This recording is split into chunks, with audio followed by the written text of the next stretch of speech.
দশম গ্রেড আমাদের দাবি নয়, আমাদের অধিকার এই স্লোগানকে সামনে রেখে কুড়িগ্রাম ভ্রুঙ্গামারীতে সরকারি প্রাথমিক বিদ্যালয়ের শিক্ষকদের মানববন্ধন কর্মসূচি ও স্মারকলিপি প্রদান করা হয়েছে।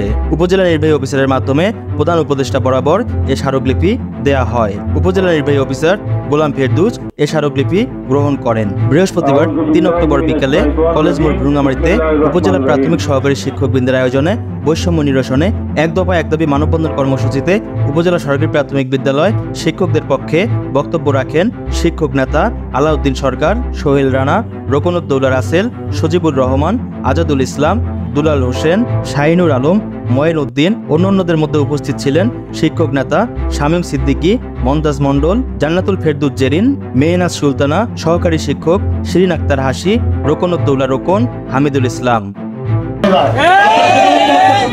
আর আমাদেরকে বেতন বৈষম্য দিয়ে রাখছেন, এ কোন অবস্থান আপনাদের?